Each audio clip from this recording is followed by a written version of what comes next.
ಗುರು ನಮಸ್ತೆ ಅಂತ ಹೇಳ್ತಾ ಎಲ್ಲಿ ಗಾಡಿ ಬಿಚ್ಚಿ ಅಂತ ಹೇಳಿದ್ರೆ ಸ್ವಲ್ಪ ರೆಸ್ಟ್ ಹಿಡ್ದಂಗೆ ಆಗ್ಬಿಟ್ಟಿತ್ತು ಗಾಡಿ. ಆದರೆ ಅದು ರೆಸ್ಟ್ ಅಲ್ಲ, ಅದು ಮಣ್ಣು. ಅದು ನಾನು ರೆಸ್ಟು ಅಂದ್ಕೊಂಡು ಗಾಡಿನೆಲ್ಲ ಫುಲ್ ಪಾರ್ಟ್ಸ್ನೆಲ್ಲ ಬಿಚ್ಚಾಕ್ಬಿಟ್ಟಿದೆ.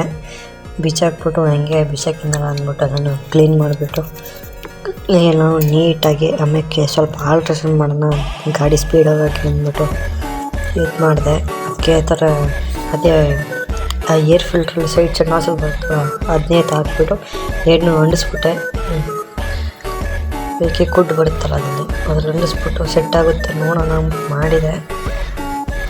ನಾನು ಬಾಕ್ಸ್ ಹಾಕಿರಲ್ಲ ಅದರಿಂದ ಸೆಟ್ ಆಯ್ತು ಅಂತ ತಿಳ್ಕೊಂಡಿದ್ದೆ. ಆದರೆ ಅದು ನನಗೆ ಉಲ್ಟಾ ಹೊಡ್ತು, ಅದು ಸೆಟ್ ಆಗಿಲ್ಲ. ಅದಕ್ಕೆ ಪುನಃ ಏನು ಮಾಡಿದೆ ಅಂದರೆ ಈಗ ಸದ್ಯಕ್ಕೆ ಅಲ್ಲಿ ಆ ಏರ್ ಫಿಲ್ಟ್ರ್ ಬಾಕ್ಸ್ ಹಾಕ್ಬಿಡೋಣ ಅಂದ್ಬಿಟ್ಟು ಅದನ್ನ ಪುನಃ ನೋಡಿದೆ ಗುರು. ಆಮೇಲೆ ಏರ್ ಫಿಲ್ಟ್ರ್ ಬಾಕ್ಸ್ನ ಹಾಕ್ಬಿಡೋಣ ಅಂದ್ಬಿಟ್ಟು ಏರ್ ಫಿಲ್ಟ್ರ್ ಬಾಕ್ಸ್ ಹಾಕ್ತೀನಿ.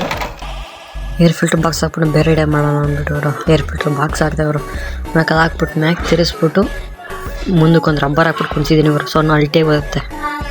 ಇದು ಗಾಡಿ ಸ್ಪೀಡ್ ಕೂಡ ಇಂಕ್ರೀಸ್ ಮಾಡ್ತವರು.